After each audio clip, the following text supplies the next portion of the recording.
नमस्कार, स्वागत है आप सभी का। आप देख रहे हैं एनडीटीवी राजस्थान और मैं हूं आपके साथ सुनीता हंसराज। तो राजस्थान को नया मुख्यमंत्री मिल गया है, ताजपोशी हो गई है, शपथ ग्रहण समारोह हो गया है। बीजेपी का राज, भजनलाल के सिर सजा ताज। राजस्थान में भजन राज, नई सरकार का आगाज, नए चेहरे, नया जोश और बीजेपी की नई टीम। जन्मदिन पर भजनलाल का राज तिलक, 4 तस्वीरें आप स्क्रीन पर देख सकते हैं। नए चेहरे, नया जोश और बीजेपी की नई टीम। भजनलाल शर्मा ने शपथ ली मुख्यमंत्री पद की, दिया कुमारी ने शपथ ली डिप्टी सीएम के तौर पर और डिप्टी सीएम के तौर पर ही शपथ ली डॉक्टर प्रेमचंद बैरवा ने। दिग्गज नेताओं की मौजूदगी में यह शपथ ग्रहण समारोह हुआ, जहां पर आम लोग भी भारी संख्या में मौजूद रहे। तस्वीरें हम आपको स्क्रीन पर दिखा रहे हैं। भजनलाल शर्मा मुख्यमंत्री बन गए हैं, राजस्थान के नए मुख्यमंत्री। बीजेपी का राज राजस्थान में और भजनलाल के सिर सजा ताज और ताजपोशी हुई।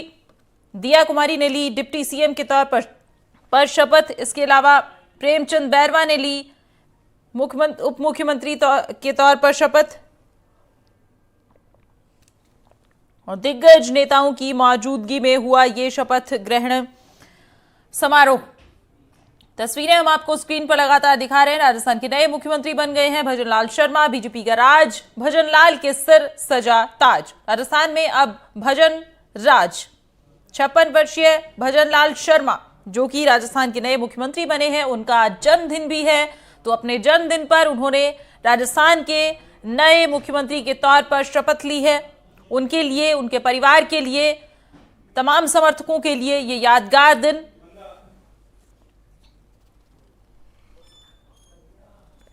तो 3 चेहरे फाइनल हो गए हैं, सामने आ गए हैं 3 चेहरे। भजनलाल शर्मा मुख्यमंत्री, दिया कुमारी और डॉक्टर प्रेमचंद बैरवा उप मुख्यमंत्री।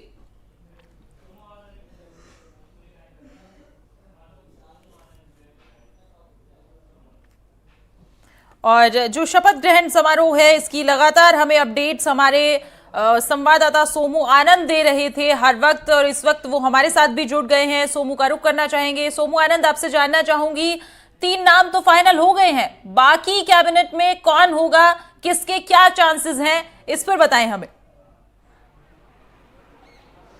जी देखिए, सबसे पहली चुनौती यही है कि जो सामाजिक समीकरण है और क्षेत्रीय समीकरण है, उसको किस तरह से बैलेंस किया जाए, उसमें किस तरह से संतुलन बनाया जाए।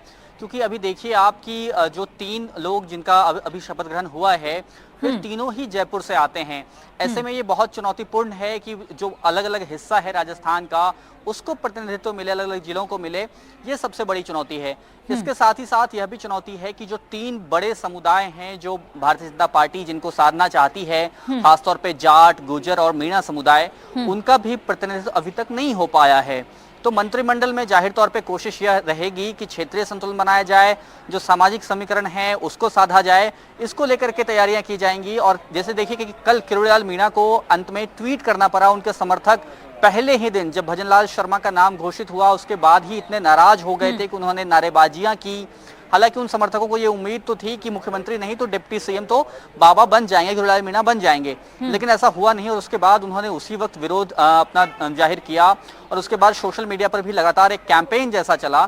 तो कल किरोड़ीलाल मीणा ने ट्वीट करके कहा कि पार्टी हमारे लिए कुछ सोच रही है, कि मुझे कोई पद की लिप्सा नहीं है, पद की कोई चाहत नहीं है। उसके बाद उनके समर्थक थोड़े शांत हुए। तो जाहिर है कि पार्टी ये कोशिश करेगी कि क्षेत्रीय संतुलन बनाया जाए, जो सामाजिक समीकरण है उसको साधा जाए मंत्रिमंडल में। जी। और सोमू, यहाँ पर एक चीज और भी है कि जो चेहरे हैं, हमने देखा कि 3 तो आ गए हैं मंत्रिमंडल में, और बाकी का आपने कहा कि जयपुर जो है वहां से हैं तीनों ही चेहरे, लेकिन बाकी का जो समीकरण होगा वो देखना बहुत महत्वपूर्ण रहेगा। लेकिन भजनलाल शर्मा जो है वो मुख्यमंत्री के तौर पर आगे क्या फैसले ले सकते हैं, ये कितना महत्वपूर्ण रहेगा, और कौन से फैसले उनके तरफ से लिए जा सकते हैं, इस पर आप क्या सोचते हैं?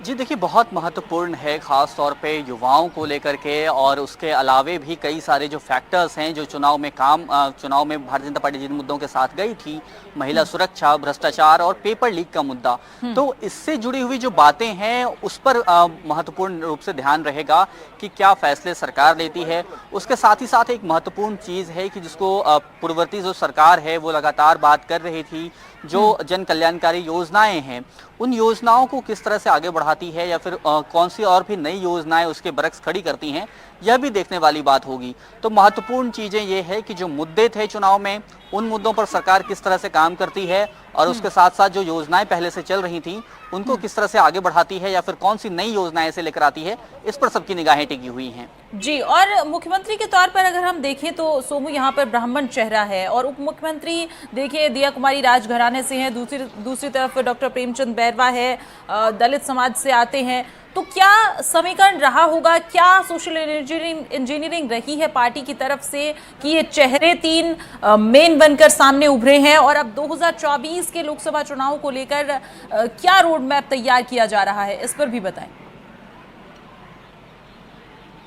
जी बिल्कुल, देखिए पार्टी को अपने कोर वोटर्स का भी ध्यान रखना था और उसके साथ साथ अपने सामाजिक समीकरण भी उन्हें बैलेंस करने थे और इस वजह से ये तीन नाम चुन करके आए हैं। और दिया कुमारी की अगर हम बात करें तो वे राज परिवार से हैं और जयपुर के पूर्व राजघराने की सदस्य हैं वे और महिला हैं और चुनाव की शुरुआत से ही इस बात के कयास लगाए जा रहे थे कि पार्टी उन्हें कोई महत्वपूर्ण जिम्मेदारी दे सकती है, कोई बड़ा पद दे सकती है और वो बड़ा पद उप मुख्यमंत्री का हुआ उनके लिए।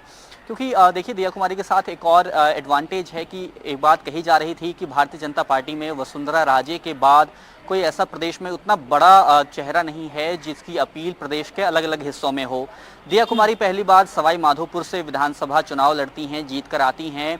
उसके बाद वे दक्षिण राजस्थान के हिस्से में जाती हैं, वहां से 2 बार सांसद बनती हैं और अब जयपुर में वे चुनाव लड़ती हैं विद्याधर नगर। तो 3 अलग अलग इलाके हैं जहां पर उनको काम करने का अनुभव है।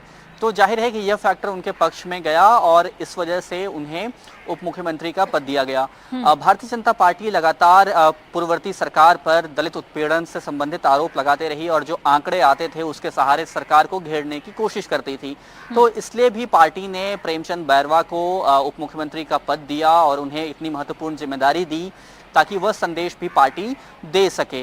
तो ये 3 जो महत्वपूर्ण बिंदु हैं वो हमें दिखाते हैं कि किस तरह से पार्टी काम करे। और भजन लाल शर्मा जो मुख्यमंत्री बने हैं उनके साथ भी 2 चीजें हैं।